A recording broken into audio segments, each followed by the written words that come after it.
Abra sua Bíblia em Romanos, capítulo 9, os versos 1 a 24. Vamos fazer a leitura das Sagradas Escrituras. Digo a verdade em Cristo, não minto. Minha consciência dá testemunho comigo no Santo Espírito, de que tenho grande tristeza e incessante dor no coração, porque eu mesmo desejaria ser amaldiçoado e excluído de Cristo por amor de meus irmãos, meus parentes segundo a carne.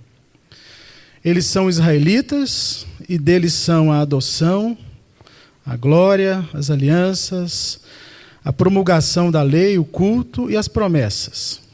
Deles são os patriarcas, deles descendem o Cristo segundo a carne, o qual é sobre todas as coisas, Deus bendito eternamente. Amém. Não é o caso de a palavra de Deus ter falhado, porque nem todos os que são de Israel são israelitas. Nem por serem descendência de Abraão são todos filhos, mas por meio de Isaque a tua descendência será chamada. Isto é, não são os filhos naturais que são filhos de Deus, mas os filhos da promessa é que são contados como descendência. Porque a palavra da promessa é esta: por este tempo virei, e Sara terá um filho. E não somente isso, mas também Rebeca, que concebeu de Isaque nosso pai. Pois os gêmeos ainda não tinham nascido, nem praticado o bem ou o mal, para que o propósito de Deus, segundo a eleição, permanecesse firme, não por causa das obras, mas por aquele que chama. E se disse: o mais velho servirá o mais novo. Como está escrito: amei a Jacó, mas rejeitei a Esaú. Que diremos? Há injustiça da parte de Deus? De modo nenhum. Porque ele diz a Moisés: terei misericórdia de quem eu quiser ter misericórdia, e compaixão de quem eu quiser ter compaixão. Assim, isso não depende da vontade nem do esforço de alguém, mas de Deus mostrar misericórdia. Pois a Escritura diz ao Faraó: para isso mesmo te levantei, para mostrar em ti o meu poder, e para que o meu nome seja anunciado em toda a terra. Portanto, ele tem misericórdia de quem quer e endurece a quem quer. Então me dirás: por que Deus ainda se queixa? Pois quem pode resistir à sua vontade? Mas quem és tu, homem, para argumentares contra Deus? Por acaso a coisa formada dirá a que formou: por que me fizeste assim?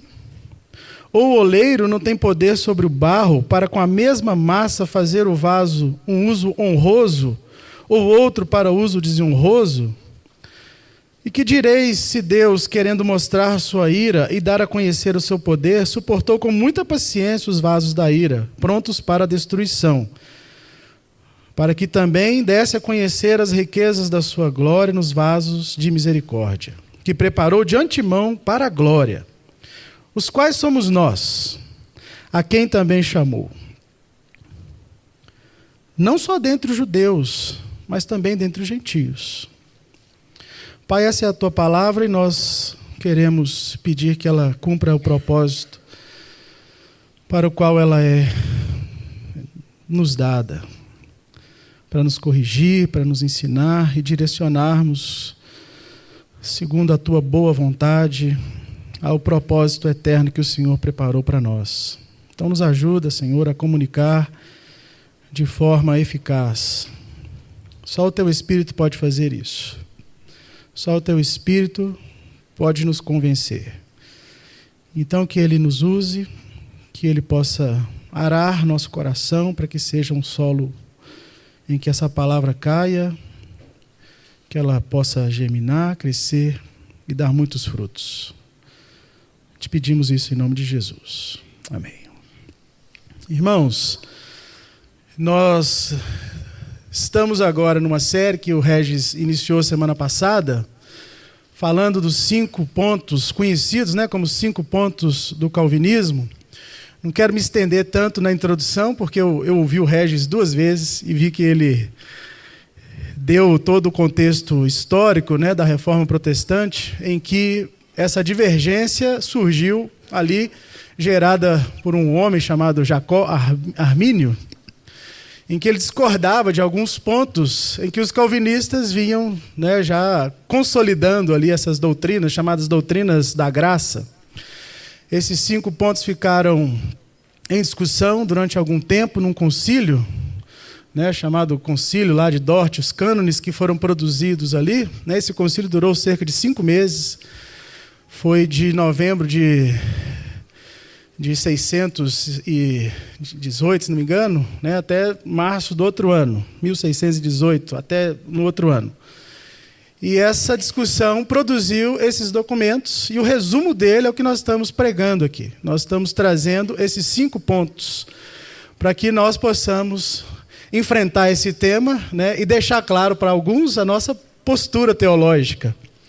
Né, muitas pessoas vêm à Igreja Esperança e, semana atrasada, me perguntaram, eu estava sentado lá atrás enquanto o Guilherme pregava, se nós somos calvinistas. Somos calvinistas. É para chocar mesmo, né? Mas para alguns, obviamente, não para todos, mas a nossa postura é essa.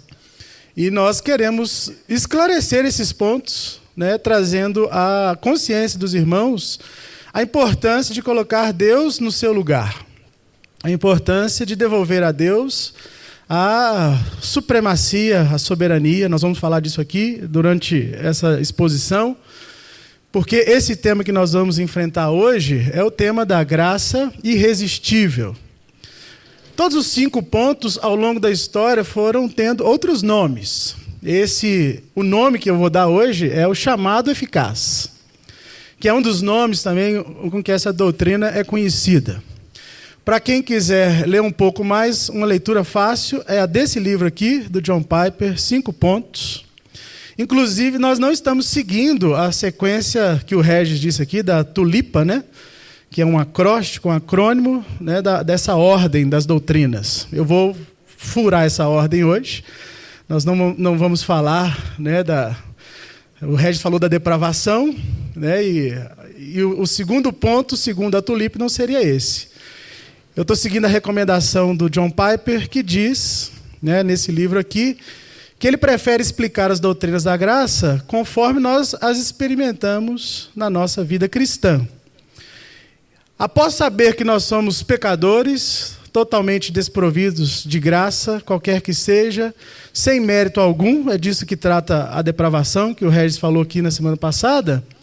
O segundo passo, segundo Piper, é que nós experimentamos uma graça, a qual aquelas pessoas que se deparam com ela não podem resistir. Mas isso não se deve à nossa resistência. É justamente o ponto em que eu quero focar, e é por isso que eu escolhi esse texto. Eu quero te dizer já de início o que não significa uma graça irresistível. Segundo muitas pessoas, a graça é irresistível, né, porque nós temos condição de resistir. Então isso parece uma contradição. Por isso que o foco sai, então, de quem recebe a graça para aquele que chama. É por isso que alguns teólogos têm chamado de graça irresistível ao chamado eficaz. Porque o ponto a ser discutido, é o que nós vamos fazer aqui, é quem chama. Então, dizer que a graça é irresistível não significa, de modo nenhum, que nós não possamos resistir ao Espírito Santo. Não significa isso. Esse é o maior engano das pessoas que leem essa doutrina e acham que é impossível o homem resistir. Eu quero afirmar aqui nessa manhã o seguinte: o que nós fazemos de melhor é resistir. O que você sabe fazer inatamente, de forma natural, é resistir. E a graça não é irresistível porque você não é capaz de resistir. É só o que nós conseguimos fazer. A gente só consegue resistir, é isso que tem em nós. É por isso que eu escolhi esse texto, porque nós precisamos entender que o foco da doutrina não está em quem é chamado, está em quem chama. Todos os homens são capazes de resistir a Deus. Então essa doutrina não diz respeito ao que nós somos capazes de fazer em relação a Deus. diz do que Deus está fazendo, chamando as pessoas para serem salvas. É por isso que a graça é irresistível. Porque se ela parte de um ser absolutamente soberano e que dita todas as regras e que não tem que dar satisfação para ninguém, quando ele chama, só há uma coisa a fazer: responder. E é por isso que nós precisamos de fé para responder a Deus. A graça irresistível é um dom que Deus te dá para você vencer uma resistência natural que já está aí no seu coração. É disso que essa doutrina trata. E a gente podia, eu vou usar vários textos aqui, mas eu quero expor esse texto que eu acabei lendo, porque nele me parece que Paulo constrói esse argumento de forma muito sólida. Mas ainda, tratando desse contexto, em que essa doutrina ela é apresentada para nós, eu quero realmente tirar o homem do foco e te dizer, meu irmão e minha irmã, que a obra do Espírito é o ponto central aqui. O contexto em que Paulo vai apresentar esse texto para nós dissemos isso aqui quando estávamos pregando aquela outra série dos 5 solas. Então, quando nós apresentamos agora no início dessa série aquelas perguntas, aquelas 2 perguntas que foram em 4 sermões, nós dissemos aqui, todos que participaram dessa série devem estar lembrados, que nós estamos totalmente depravados e dependemos unicamente da obra de Cristo para nos resgatar. A fé que nos é dada é um dom. E esse dom é operado pelo Espírito de Deus. O contexto de toda a carta paulina, do capítulo 3 até o capítulo 12, Paulo está demonstrando essa graça. Paulo quer demonstrar ali aos romanos, e é importante você ter na cabeça que Roma não é uma igrejinha qualquer. Roma é uma cidade cosmopolita. Tem gente de tudo quanto é tipo. Roma é a capital do mundo. Roma é Nova York, daquela época. Todo mundo queria ir lá, queria dar uma passadinha lá em Orlando para passear, nos parques e depois fazer compra. Era Roma da época. Então, Paulo tinha que falar para todo tipo de gente. Paulo está falando sobre a graça e como essa graça atinge aquelas pessoas que creem e aquelas que não creem. Você precisa ter isso em mente. Porque ele vai descrever a graça de forma ampla. Ele vai descrever como a graça atinge judeus e não judeus. Se você der uma voltadinha aí na sua Bíblia, no capítulo 6, por exemplo, ele vai dizer que a graça, 6,14, pois o pecado não terá domínio sobre vós, pois não estáis debaixo da lei, mas debaixo da graça. Olha, Paulo está mostrando a superioridade da graça sobre a lei. Ele vai fazer isso muitas vezes. Capítulo 7, versículo 6. Agora fomos libertos da lei, tendo morrido para aquilo que estávamos presos, para servir na novidade do Espírito, e não na velhice da lei. Ou seja, a graça também é superior à forma como os judeus estavam interpretando aquela lei. 7:24. Desgraçado homem que sou, quem pode me livrar do corpo dessa morte? Paulo reconhece aqui que a graça é superior aos próprios méritos humanos. Sem a graça é isso mesmo. Quem pode me livrar desse corpo mortal? O que Paulo está querendo demonstrar aqui aos romanos é que o chamado de Deus é eficaz. E o chamado de Deus é uma obra do Espírito Santo. Ele vai dizer isso lá em Timóteo, capítulo 1. Versos 1-9. Efésios, capítulo 1. Nós estávamos mortos, mas o Espírito nos vivificou. Então, é uma obra do Espírito de Deus, que nos convence dos nossos pecados e da nossa miséria. Por isso que nós respondemos aquela pergunta, e temos que saber disso. Como são grandes os nossos pecados e a nossa miséria. Você só pode saber disso por uma obra do Espírito de Deus. E esse chamado continua, porque o Espírito ilumina o nosso entendimento para o perfeito conhecimento de quem Cristo é. E Ele renova as nossas vontades, nos persuadindo a abraçar a Cristo, que nos é oferecido de graça, pela graça. É isso que Paulo está querendo dizer para nós. Veja no capítulo 8, em que Paulo, ele fecha esse pensamento, ele conclui um pensamento dizendo, lá no capítulo 28 até o 30, 8 versos 28 a 30, sabemos que Deus faz com que todas as coisas cooperem para o bem daqueles que o amam, dos que são chamados, segundo o seu propósito. Pois os que conheceu por antecipação, também os predestinou para serem conformes à imagem do seu Filho, a fim de que ele seja primogênito entre muitos irmãos. E os que predestinou, a estes chamou. E aos que chamou, ele também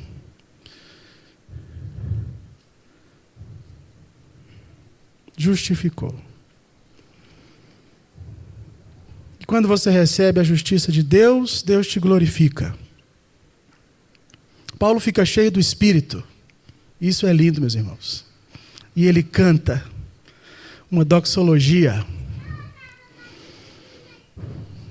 Logo em seguida, a partir do verso 31, Paulo canta um cântico.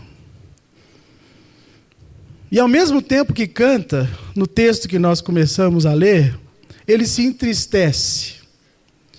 Essa é a beleza do Evangelho, porque ele faz isso. Ao mesmo tempo que nós estamos cheios de Deus, compreendendo toda a sua beleza, Paulo olha para a realidade e fala, que tristeza, eu mesmo queria ser amaldiçoado por causa dos meus irmãos. Está aí nos versos 1 a 4. Eu mesmo, diante disso tudo que eu estou falando para vocês, eu gostaria de ser amaldiçoado por causa dos meus irmãos judeus, dos israelitas. Porque eles receberam tudo de Deus e não entenderam o que Deus está fazendo. Olha o que Paulo está dizendo na sua Bíblia. Olha o que ele está dizendo aos israelitas. Olha, eles receberam a adoção, a glória, as alianças, a lei de Deus, o culto e as promessas. Deles também são os patriarcas, do qual descende o Cristo segundo a carne, o qual é sobre todas as coisas, bendito e eternamente. Deus deu tudo para os judeus. Deus deu toda a condição para os judeus.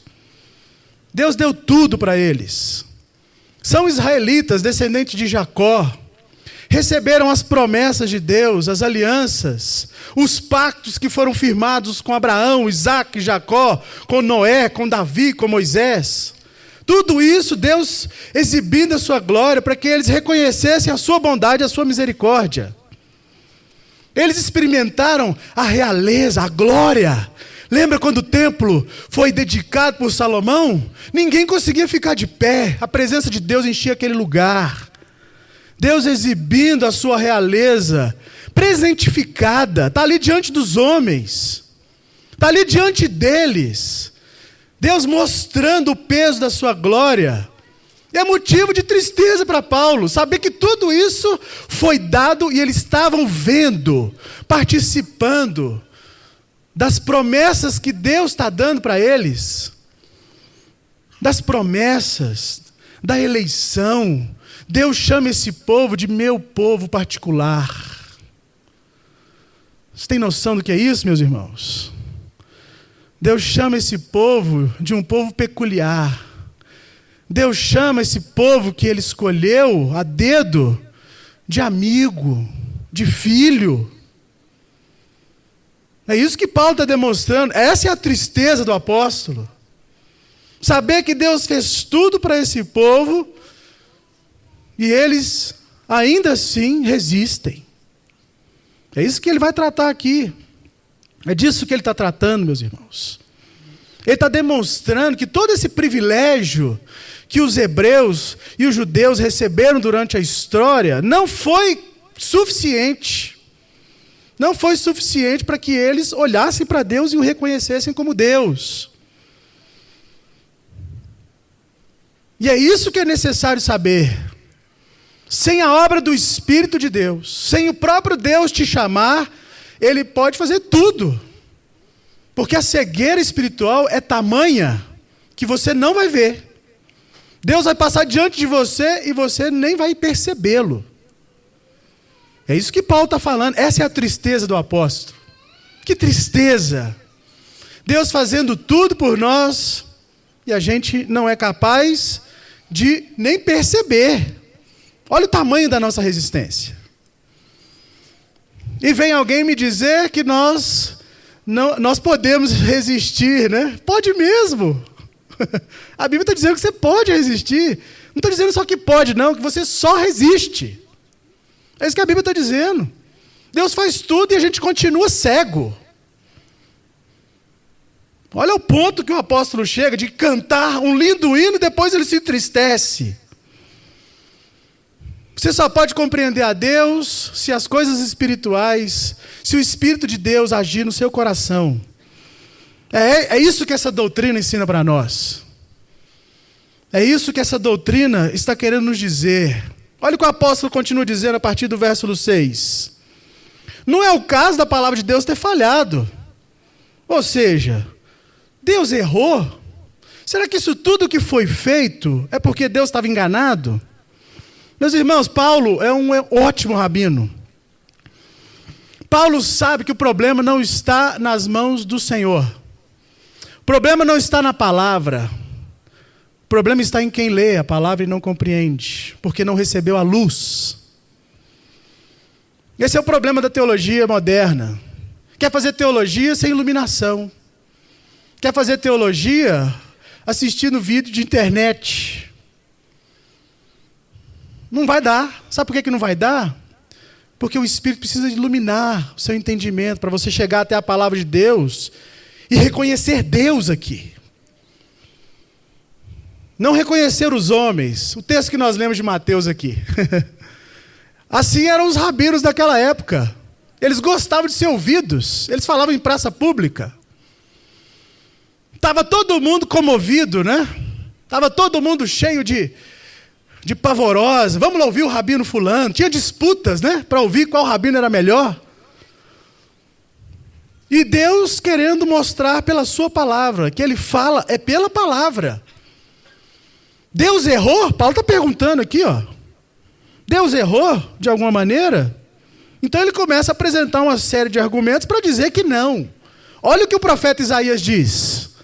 Porque assim como a chuva e a neve descem dos céus e não voltam para lá, mas rasgam a face da terra e a fazem produzir e brotar, para que dê semente ao semeador e pão ao que come, assim será toda palavra que sair da minha boca, não voltará vazia, mas fará o que me agrada e cumprirá com êxito o propósito da sua missão. Isaías capítulo 55. Nenhuma palavra de Deus falha. Meus irmãos, não há uma sombra de variação em Deus. Aprenda isso logo. Não há uma sequer sombra de variação em Deus. Não há. E Paulo vai argumentar exatamente isso. Olha o que ele começa a dizer no verso 7. Como bom rabino, ele sabe, né? Usar as palavras. E ele usa o primeiro e o último critério. Eles são israelitas. Não foi o que ele disse lá no versículo 4? Agora ele volta a esse tema e diz, olha, nem todos que são de Israel são israelitas. Uai, Paulo está se contradizendo? Que papo é esse? Era ou não era? Ser israelita, gozar de todo esse privilégio, né, de ter o pedigree, ter sangue de judeu, né? Eu e o Igor sabemos meio o que significa. Né? Deus vai salvar todo Israel. Precisa de Jesus? Precisa não, precisa ter sangue de judeu. Você acha que isso é coisa do primeiro século? Isso é coisa de agora. Tem gente que acredita nessa bobagem. Tem gente que acredita que o pedigree vale mais do que a palavra de Deus. Tem um monte de gente aí que acredita nisso. Paulo está dizendo não aqui, ó. Olha o versículo 7 da sua Bíblia. Não é isso não. Não é porque eles são descendentes de Abraão, segundo a carne. Eles têm mesmo sangue. São consanguíneos de Abraão. Mas essa prerrogativa, nem essa é suficiente para convencer a Deus de que quer que seja. Olha o versículo 8. Não são os filhos naturais que são os filhos de Deus, mas são os filhos da promessa. Olha que lindo. Essa bomba deve ter caído na cabeça daqueles judeus, né? A judeusada deve ter arrepiado. Então quer dizer que ter pedigree, ser da tribo de Levi, descendente de Arão, Coranim, não vale nada? Vale alguma coisa. Vale sim. Tem algum valor.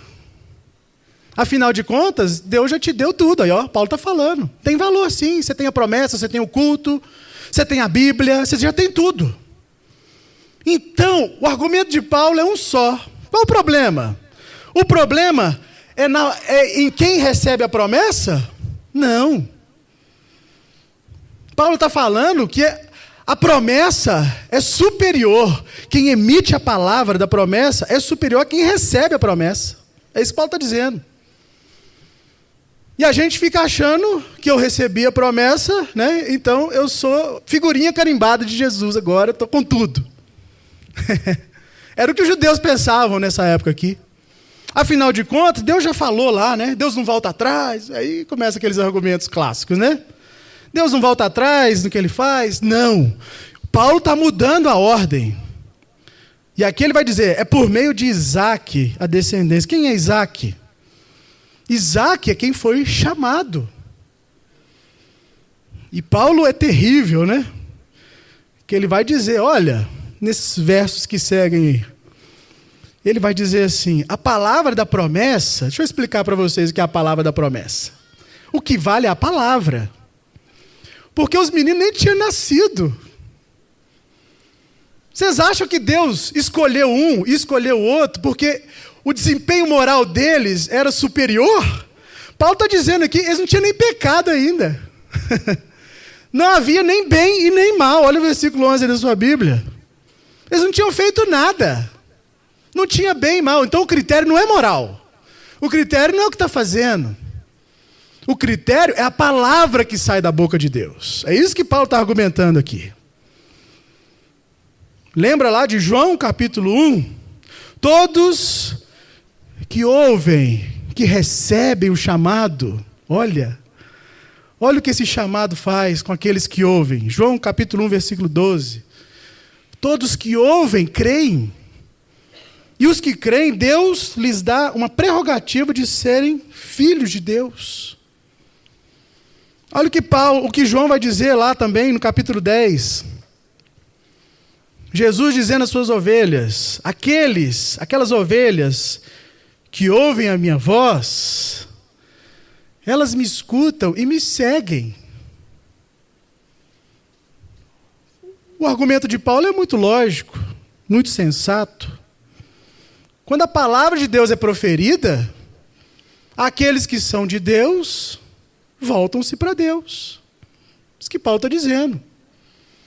Toda a questão, meus irmãos, não está em quem recebe a palavra. Muitos são chamados, lembra da palavra de Jesus? Muitos são chamados, mas são poucas pessoas que escutam de verdade. Já viu quando você está no shopping, e aí uma pessoa te conhece e grita o seu nome, será que alguém me chamou? Né? Se você estiver andando com a sua esposa, ela sabe o seu nome também, mas ela pode não ter ouvido como você ouviu. E aí o fato de alguém responder não muda quem está chamando. Uma voz apareceu, só que um reconheceu e o outro não. O chamado é eficiente, ele é eficaz, ele é para todo mundo. É isso que Paulo está argumentando aqui, ó. O chamado é para todo mundo. O chamado é a regra. É isso que Paulo está dizendo. A regra para a salvação é o que Deus faz. A regra para a salvação é o chamado que Deus dá. Não é quem recebe.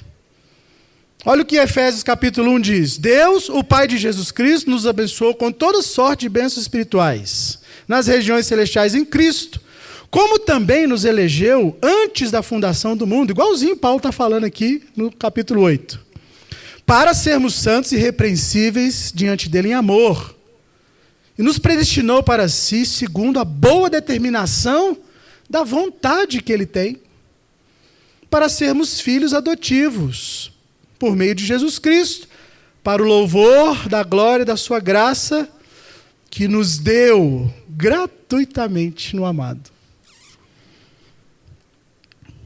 A graça é irresistível, meus irmãos, porque Deus pode suplantar toda resistência quando Ele bem quiser. Basta Ele chamar quem Ele elegeu.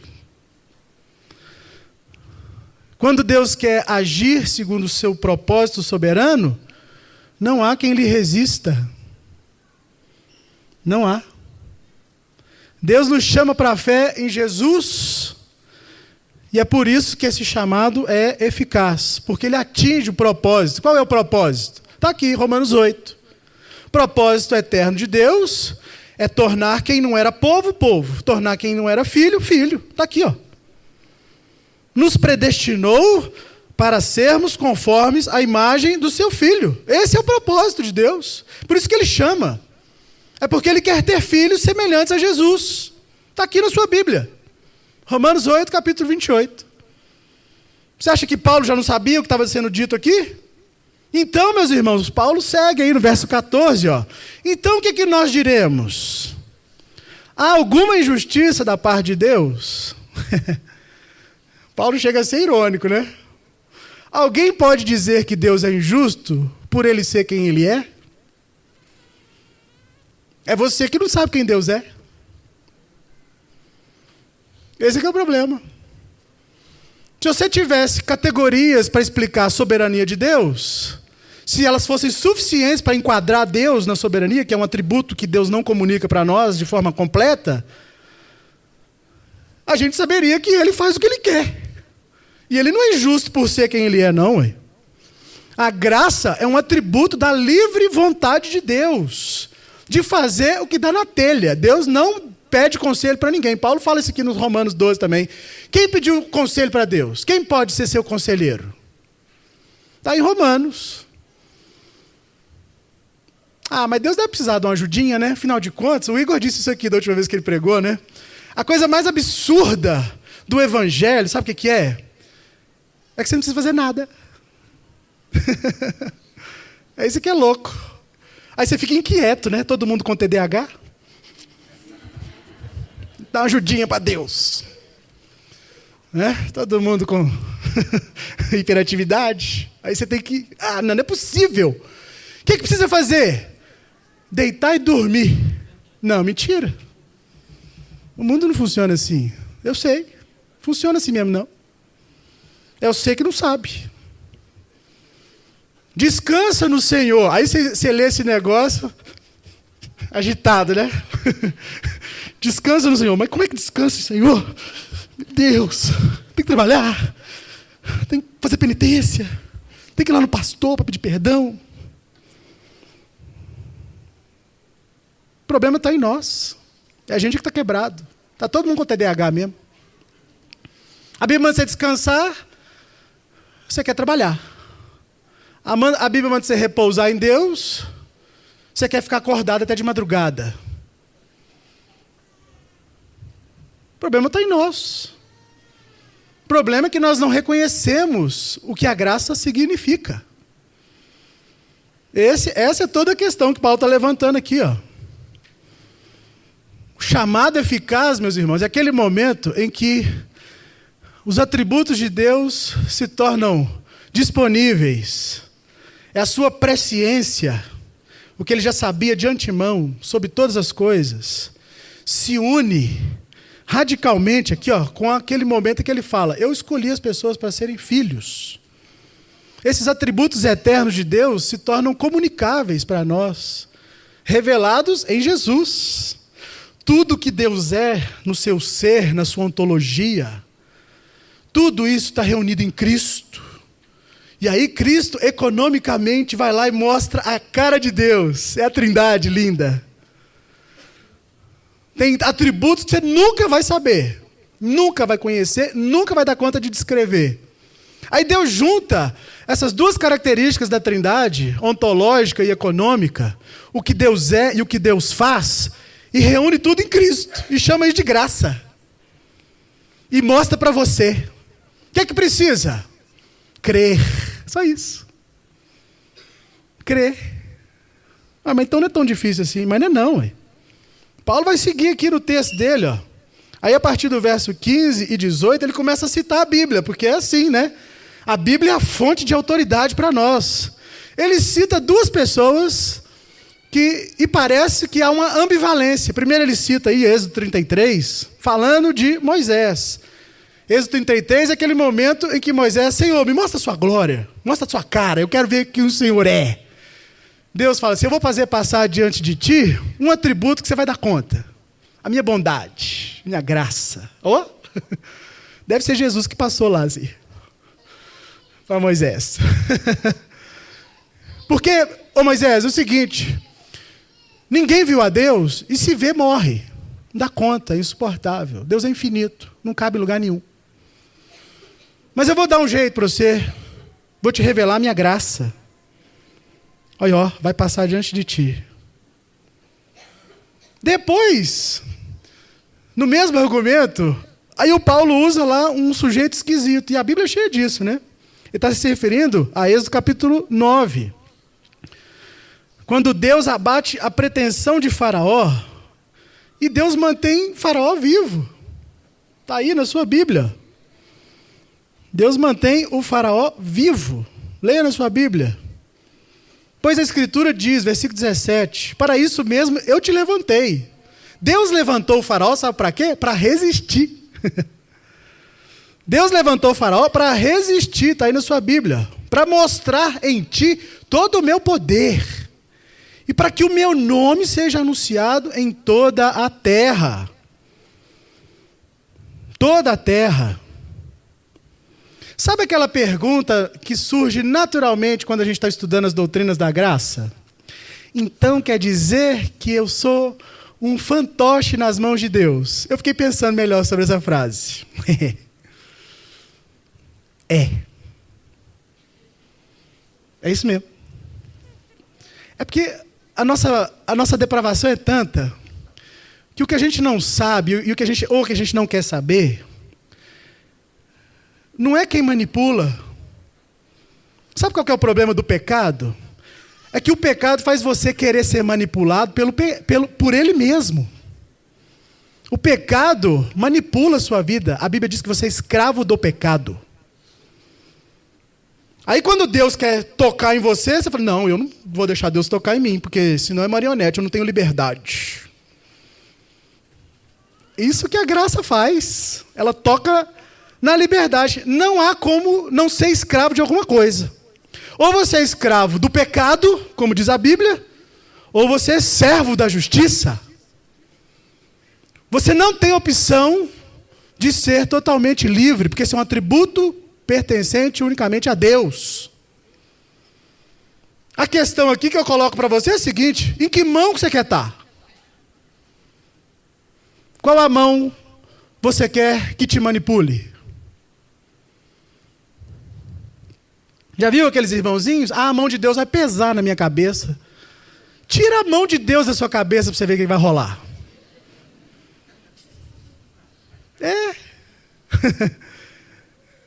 Terrível coisa. Davi era esperta, né? Terrível coisa é cair na mão dos homens. Eu quero cair na mão de Deus. Ela é que é boa. E quem dera se Deus fizesse assim, né?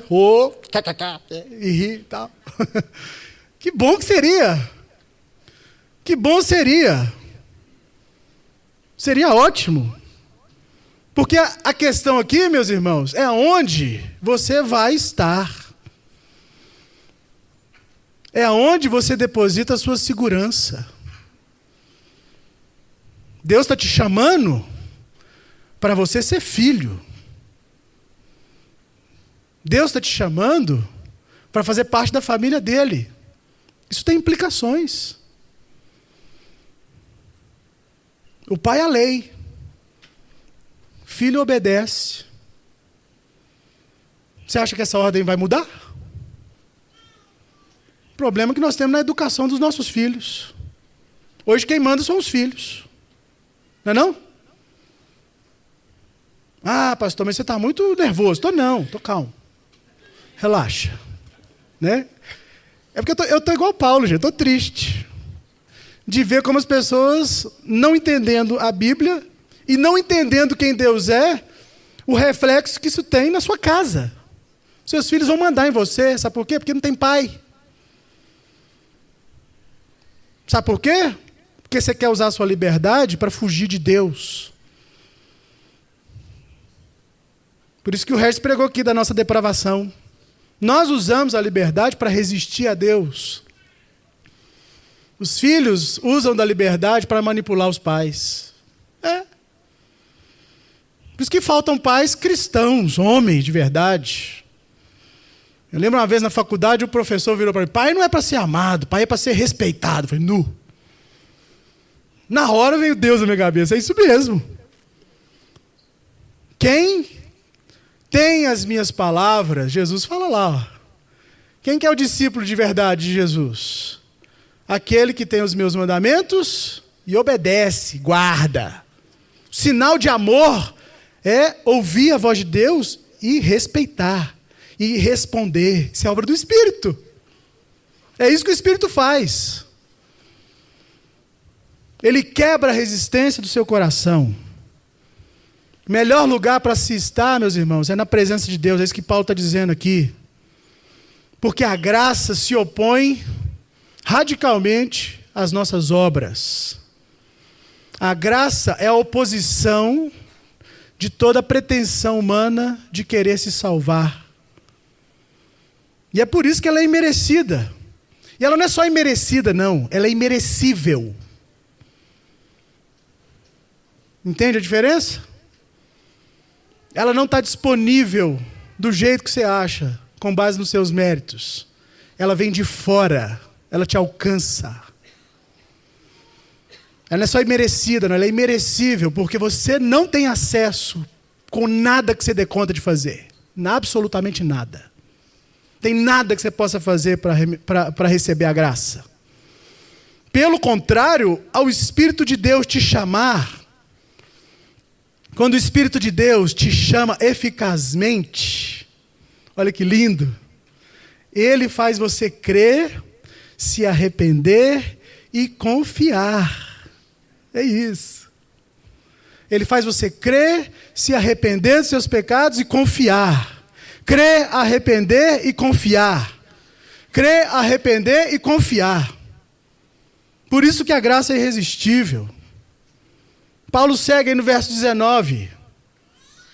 Então, você vai me dizer, por que Deus ainda se queixa? Quem pode resistir a essa vontade de Deus?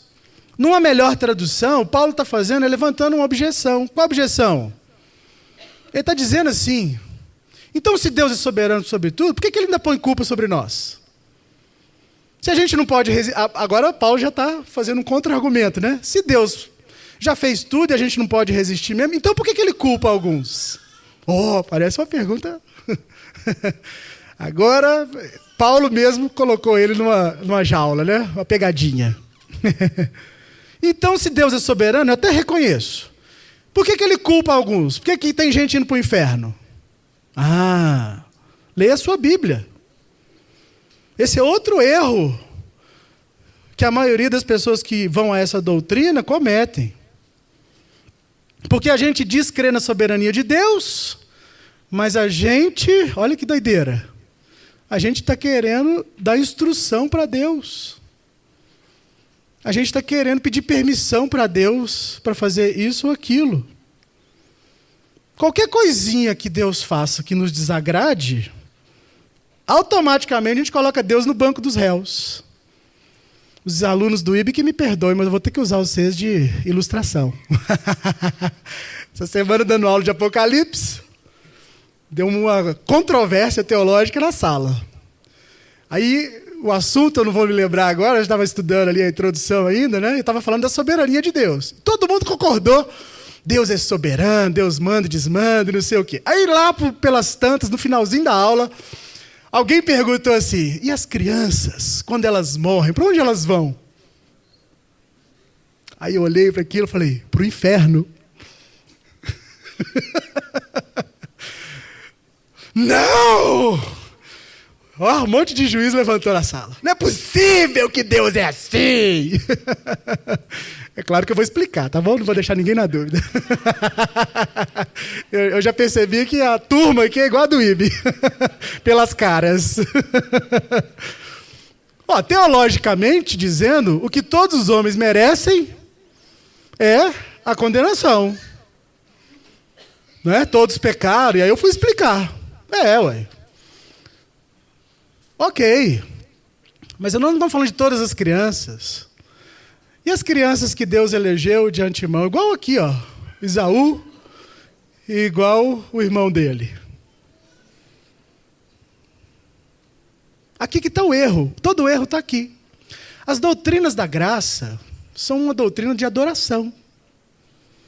Não é para ficar mandando esse ou aquele para o inferno. O Catecismo de Heidelberg diz assim: se os filhos estão nas mesmas promessas que os pais receberam, eles serão salvos.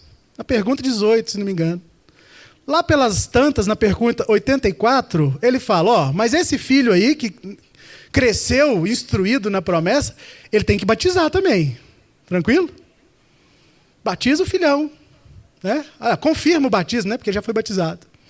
Ele entra na promessa. Deus não é injusto.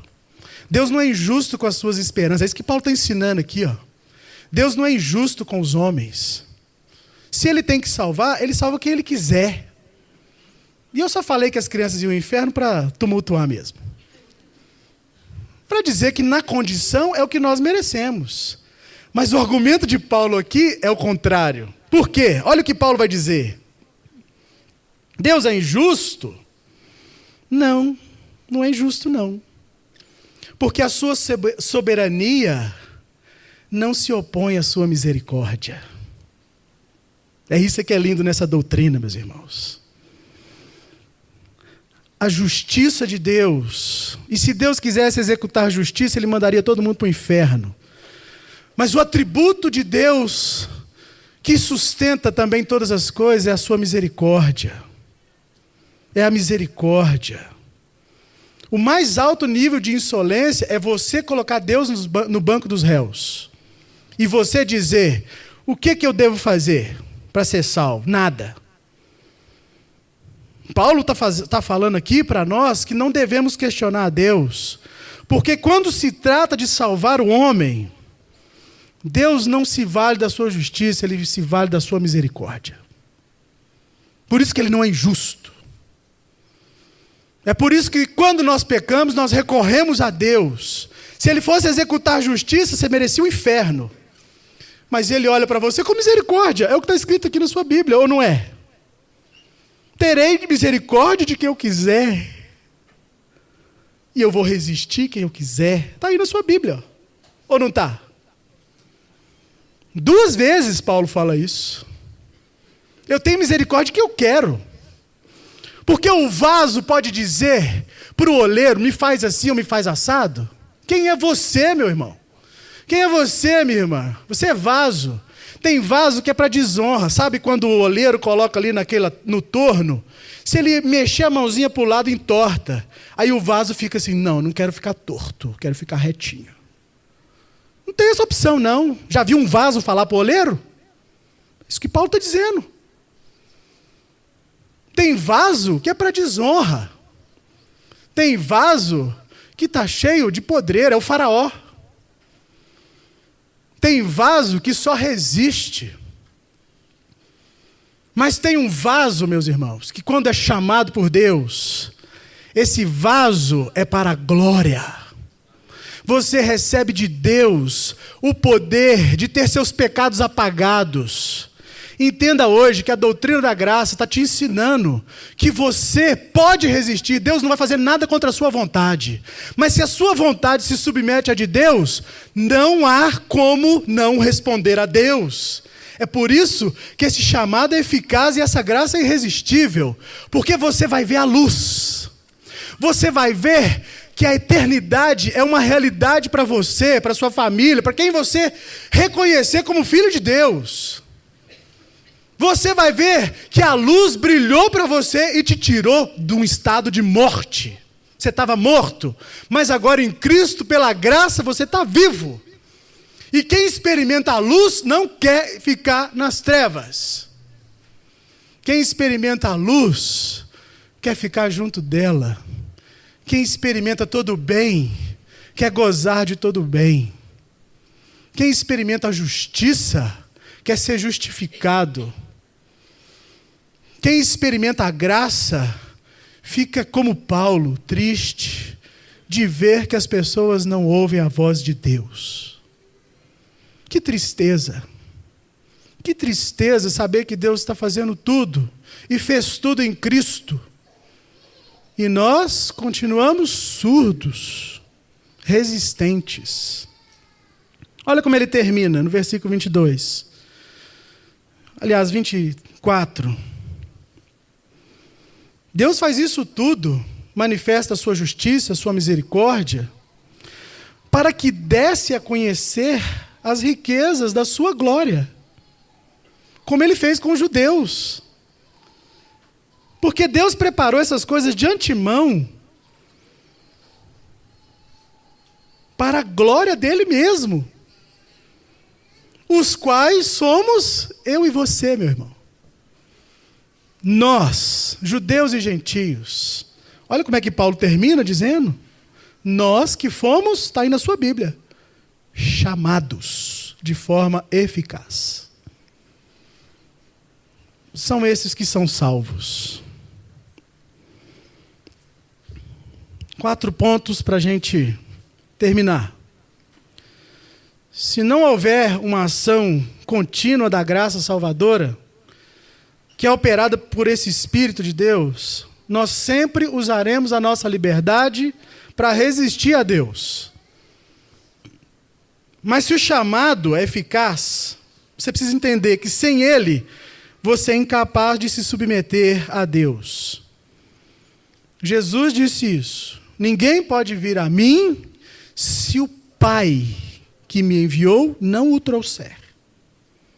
João capítulo 6, versículo 44. O que você faz de melhor é resistir. E o Espírito quebra essa resistência. Segunda coisa, quando Deus dá o dom do arrependimento, e ele chama a graça salvadora de dom e arrependimento, lá em 2 Timóteo capítulo 2, 24 e 25, ninguém pode resistir, porque o significado deste dom é que Deus muda o nosso coração e o torna disposto a se arrepender. O dom do arrependimento, a graça salvadora, a graça irresistível, meus irmãos, é um presente que Deus te dá, que anula a sua resistência, não anula os seus pecados. Você vai continuar pecando. E Deus vai continuar insistindo em te perdoar. O que Deus faz com a graça é quebrar a sua resistência. Ou, afinal de contas, João mentiu. Se dissermos que não temos pecado, nós somos mentirosos. Não é isso que João diz? Ou seja, essa graça aqui não anula o pecado em plenitude, anula a resistência. É por isso que a gente chama essa graça de graça irresistível. Terceiro ponto, a graça irresistível nunca significa que Deus faz alguma coisa sem você querer. Deus não força ninguém ao arrependimento ou a crer. Não. Porque isso seria uma contradição. Se Deus te obrigar a crer, isso é hipocrisia. Deus muda a disposição do seu coração em crer. Deus muda, é isso que ele faz quando nós convertemos. Ele muda as nossas vontades. Antes você fazia as suas. Agora o Espírito de Deus vai te ajudar a fazer a dele. Por isso que a graça é irresistível.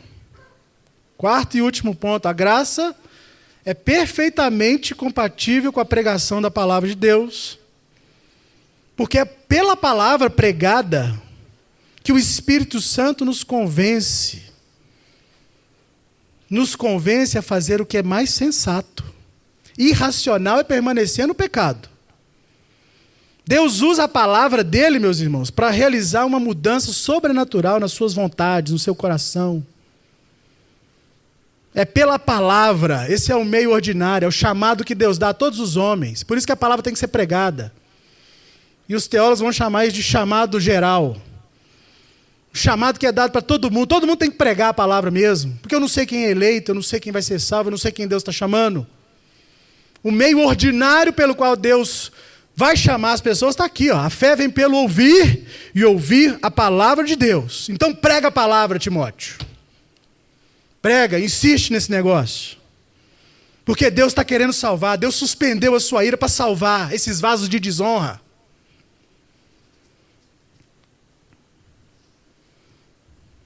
Entende por que Jesus diz que muitos são chamados e poucos são escolhidos? Mateus capítulo 22.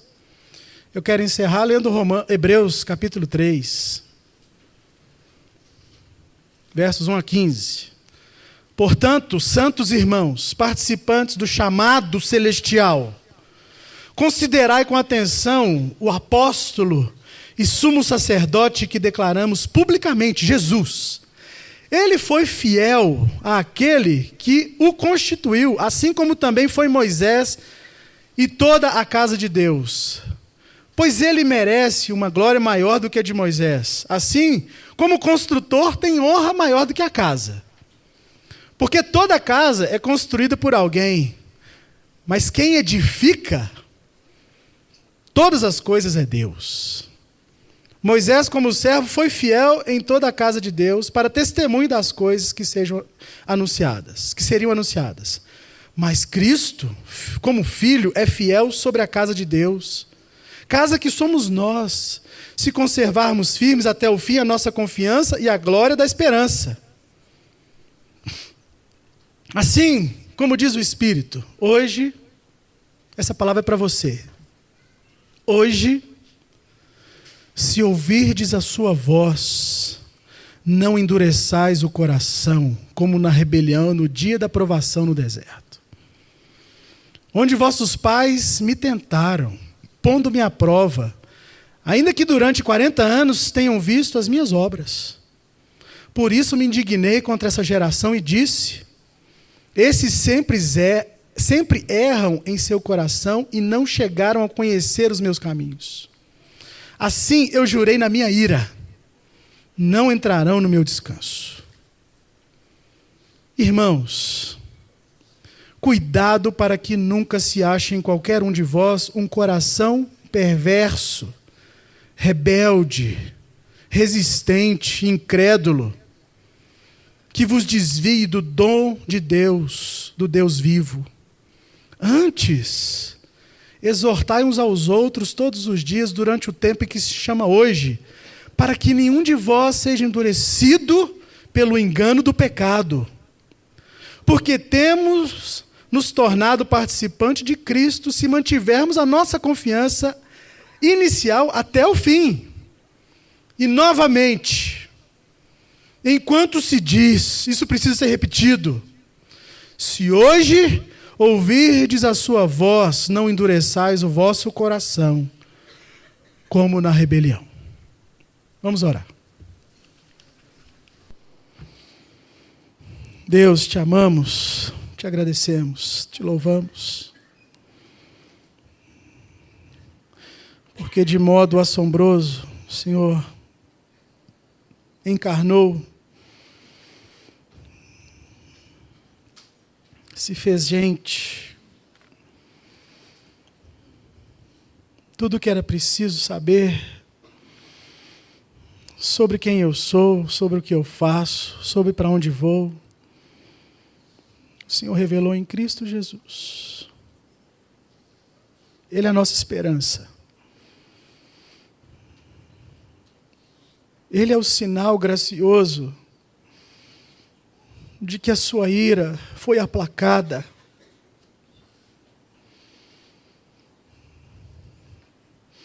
De que a tua reta justiça, Senhor, que nos condenaria se o Filho não nos fosse dado. Nós não poderíamos dizer que o Senhor é injusto, porque nós somos todos pecadores. Mas o teu Filho aplacou a tua ira. O teu Filho quebrou meu coração. Coração de pedra, resistente. Em mim, Senhor, há uma muralha. Em mim há uma venda que não permite que eu veja as tuas obras. E esse véu, essa venda é retirada pela graça. Essa pedra é despedaçada pela pedra angular. Essa pedra é esmiuçada por aquele que tem todo o poder. Então, Senhor, eu só quero uma coisa para mim e para os meus irmãos. Nos ajude a crer. Nos ajude a crer. Que a tua voz suave e poderosa ao mesmo tempo, que despedaça os cedros do Líbano, que esse chamado alcance cada um dos corações aqui. Quebra a nossa resistência, Senhor. Queremos ser servos da tua justiça. Queremos ser amados, porque o Senhor tem urgência em nos chamar de volta, em nos receber. Obrigado, Senhor. Obrigado, Senhor.